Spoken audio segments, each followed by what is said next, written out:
बिस्मिल्लाहिर्रहमानिर्रहीम। अज़ीज़ तलबा, मेरा नाम मोहम्मद लतीफ़ नासिर है। तो मेरा टॉपिक जो है English short hand. English short hand में जो है वो डिप्थांग के बारे में पहले हम जो है वो सीख चुके हैं कि डिप्थांग क्या होते हैं।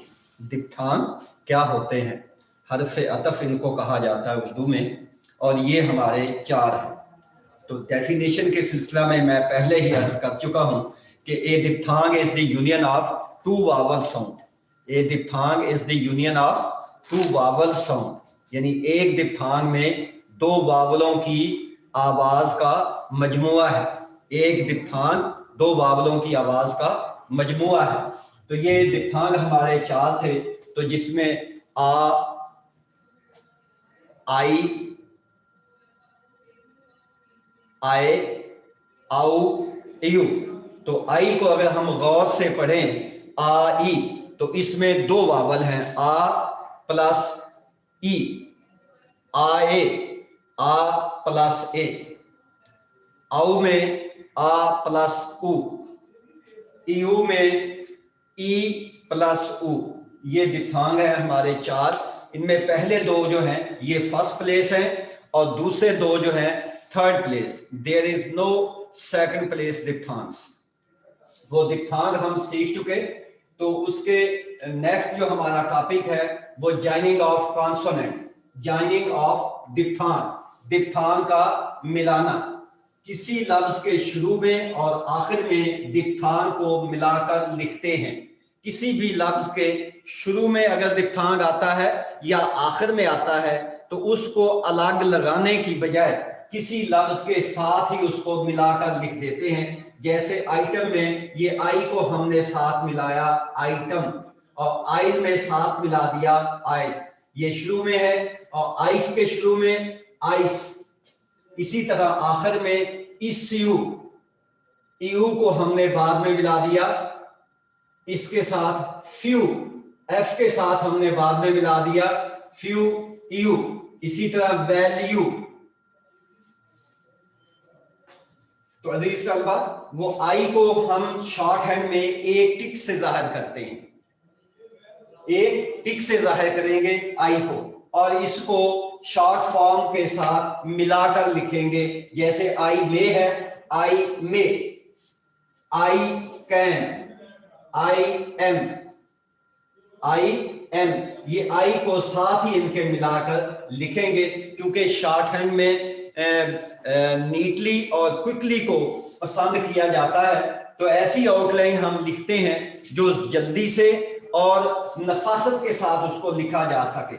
इसी तरह यू जो है उसको शॉर्ट फॉर्म की मोशन के साथ यू को लिखा जाएगा, यू को लिखा जाएगा।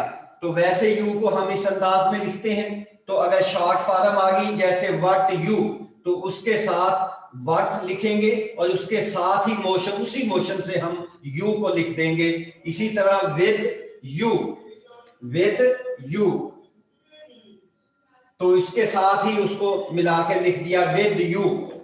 वुड यू, ये साथ मिला दिया। व्हेन यू, उसी के साथ मिला दिया। तो नेक्स्ट हमारा है ट्राइफून, तीन आवाजें।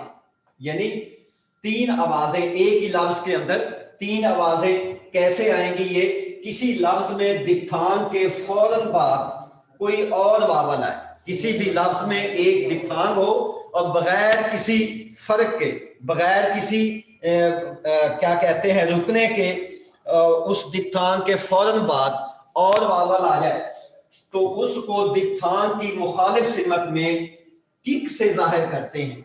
डिप्थांग की मुखालिफ सिमत में टिक से जाहिर करते हैं।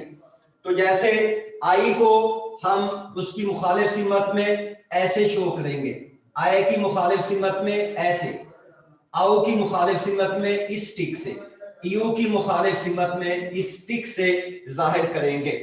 तो एग्जाम्पल है इसमें बाइंग। तो बाई आई वाला डिप्थांग है, इसके साथ ए की आवाज आ रही है, तो आई की मुखालिफ सिमत में हमने लिख दिया, टिक से जाहिर किया बाइंग। इसी तरह लाई, एल के बाद आई की आवाज आ रही है और आई के फौरन बाद ए की आवाज आ रही है, तो उस आई की मुखालिफ सिमत में जो है हमने ए को ज़ाहिर कर दिया लॉयड। इसी तरह फ्यूअर, यू की जो है आवाज आ रही है एफ के बाद, तो थर्ड प्लेस पे तो अर ए की आवाज आ रही है, उसकी मुखालिफ सिमत में हमने लिख दिया पावर। पावर में पी के बाद आओ की आवाज आ रही है और उसके बाद ए की आवाज है, तो उसकी मुखालिफ सिमत में इसको ज़ाहिर कर दिया, तो ये पावर बन गया। तो ये ट्राइफून और जाइनिंग ऑफ दिफ्थांग के बारे में हमने आज सीखा। अगर इस सिलसिले में कोई सवाल है तो उसको आप बता सकते हैं, अगर किसी को क्लियर नहीं है। किसको? ट्राइफून को। ट्राइफून, तीन आवाजें, किसी लफ्ज में दिफ्थांग के फौरन बाद कोई और वावल आए, यानी किसी भी लफ्ज में एक दिफ्थांग हो और उसके बाद कोई और वावल आ जाए, 12 वावलों में से कोई भी वावल आ जाए, तो उसको उस दिफ्थांग की मुखालिफ सिमत में टिक से जाहिर करेंगे। मुखालिफ सिमत में टिक से जाहिर करेंगे। जैसे आई, इसके बाद कोई वावल आ जाए तो इसकी मुखालिफ सिमत में, आय की मुखालिफ सिमत में ये टिक, औ की मुखालिफ सिमत में ये टिक, यू की मुखालिफ सिमत में ये टिक, उससे जाहिर करेंगे। तो जैसे बाइंग, तो बाई के बाद आई का दिफ्थांग है और इसके बाद ए का वावल आ रहा है, तो ये मुखालिफ सिमत में हमने जाहिर कर दिया। लायल, लायल में आई के बाद ए का वावल है, उसकी मुखालिफ सिमत में। ओके, अंडरस्टैंड, ठीक।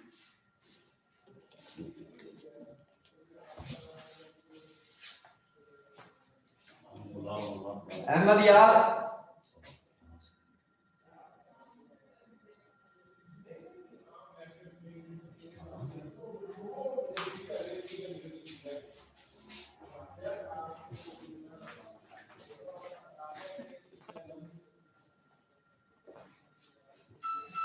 लिख